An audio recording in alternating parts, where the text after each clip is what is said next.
Lecture number 4, slide number 1. Electromagnetic waves perpendicular to B naught 4.14. इसमें हम electromagnetic wave study करेंगे जो कि प्लाज्मा के अंदर प्रोपिगेट कर रही है और प्लाज्मा को जो कन्फाइन करने के लिए एक्सटर्नल मैग्नेटिक फील्ड अप्लाई की जाती है उस मैग्नेटिक फील्ड के परपेंडिकुलर डायरेक्शन में वेव प्रोपिगेट करेंगे। हम इलेक्ट्रोमैग्नेटिक वेव को पहले से हम डिस्कस कर चुके हैं।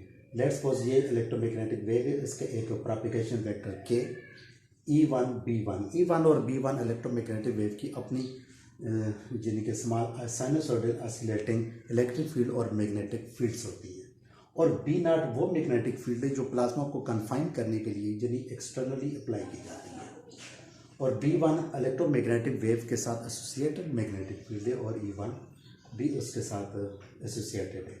तो इस तरह इलेक्ट्रोमैग्नेटिक वेव्स के तीन वेक्टर होते हैं के E1 B1 जो आपस में म्यूचुअली परपेंडिकुलर होते हैं। अच्छा, अब हम स्टडी कर रहे हैं इलेक्ट्रोमैग्नेटिक वेव्स परपेंडिकुलर प्रोपिगेट कर रही है बी नॉट के। इससे पहले हमने जो स्टडी किया था electromagnetic waves propagating with B not is equal to zero, यानी कि प्लाज्मा की हमने एक्सटर्नल मैग्नेटिक फील्ड को जीरो कंसिडर किया था केस को सिंप्लीफाई करने के लिए, लेकिन एक्चुअली तो प्लाज्मा को कन्फाइन करने के लिए एक्सटर्नल मैग्नेटिक फील्ड ज़रूर अप्लाई करनी पड़ती है। अच्छा, अब वेव की प्रोपिगेशन प्लाज्मा के अंदर हम स्टडी करेंगे तो इसमें दो केसेस बनते हैं जिन्हें इलेक्ट्रोमैग्नेटिक वेव्स में एक्सटर्नल मैग्नेटिक फील्ड के पैरेलल भी प्रोपिगेट कर सकती है और इसके परपेंडिकुलर भी प्रोपिगेट कर सकती है। और इलेक्ट्रोमैग्नेटिक वेव जब परपेंडिकुलर प्रोपिगेट कर रही है तो यहाँ भी दो केसेस बन रहे हैं जिनके इलेक्ट्रोमैग्नेटिक वेव की अपनी इलेक्ट्रिक फील्ड जो E1 है वो एक्सटर्नल मैग्नेटिक फील्ड के पैरेलल है या फिर परपेंडिकुलर है। जहाँ कोऑर्डिनेट एक्सिस बना दिए, ये एक्स डायरेक्शन है और ये वाई डायरेक्शन है और अप डायरेक्शन जो है जी डायरेक्शन है।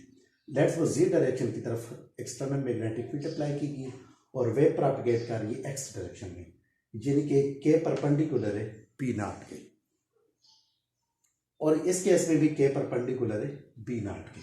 लेकिन ये दो केसेस कैसे बन रहे कि इसमें E1 इलेक्ट्रिक फील्ड बी जी डायरेक्शन में और बी नॉट भी जी डायरेक्शन में, और जहाँ पर E1 वाई डायरेक्शन में और बी नॉट जी डायरेक्शन में, यानी जहाँ E1 और बी नॉट पैरेलल है और जहाँ E1 और बी नॉट परपेंडिकुलर है।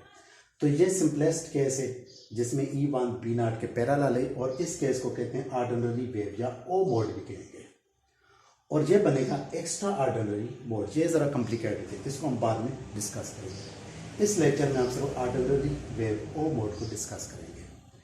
If E1 B not are parallel and B not is equal to B not in G direction, then E1 is equal to E1 in G direction.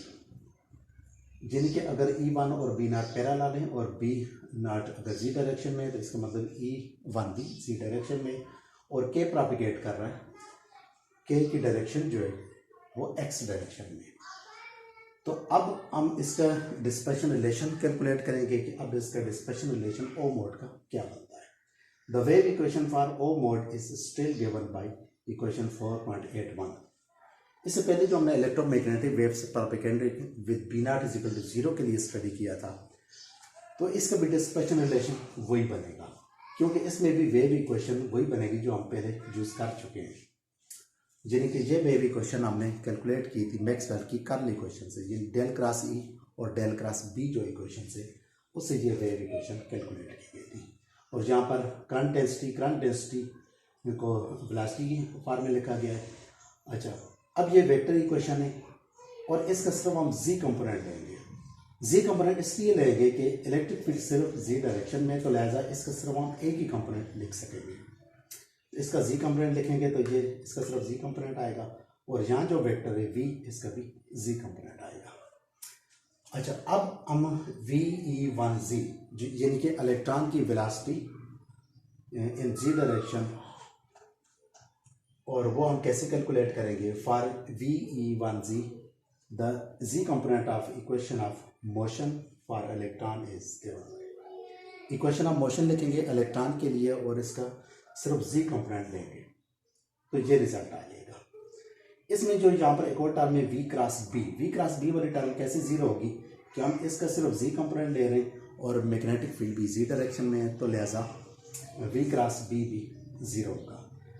और we cross B इससे पहले वाली में भी zero था, जहाँ पर इलेक्ट्रोमैग्नेटिक वेव प्रोपिगेट कर रही थी with B not is equal to zero, क्योंकि वी क्रॉस बी में B not is equal to zero हो तब भी वो टर्म ज़ीरो होगी, और इसमें वेलोसिटी अगर पैरेलल हो बी नॉट के फिर भी वी क्रॉस बी की टर्म ज़ीरो होगी।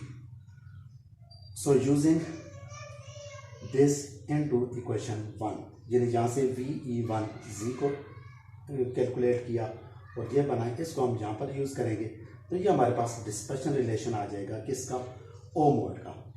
और ये वही डिस्पर्शन रिलेशन बन रहा है जो कि इससे पहले electromagnetic waves with B not is equal to zero के लिए हमने कैलकुलेट किया था। और यहाँ पर ओमेगा पी क्या है, इलेक्ट्रॉन प्लाज्मा फ्रीक्वेंसी है, यानी कि N not E square over epsilon not M ई।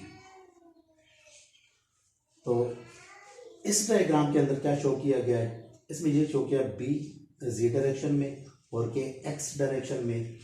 और यहाँ भी दो केसेस अगर मान लें कि इलेक्ट्रोमैग्नेटिक वेव्स की अपनी इलेक्ट्रिक फील्ड E1 अगर बी नॉट के पैरेलल है तो ये केस ओ मोड बनेगा, और E1 बी नॉट के परपेंडिकुलर भी हो सकता है तो ये बनेगा एक्स मोड, जहाँ पर दोनों को शो किया गया है। और इस वक्त हमने सिर्फ इसको डिस्कस किया है, इसके प्लॉटिंग हम नेक्स्ट स्लाइड में डिस्कस करेंगे। और ये ओ मोड भी हाई फ्रीक्वेंसी इलेक्ट्रोमैग्नेटिक वेव है, और ये इलेक्ट्रॉन डायनेमिक्स के ऊपर एसोसिएट करती है, यानी आइंस का इसमें कोई रोल नहीं होता, जहाँ भी वेलोसिटी इलेक्ट्रॉन की, यानी कि हाई फ्रीक्वेंसी इलेक्ट्रोमैग्नेटिक वेव।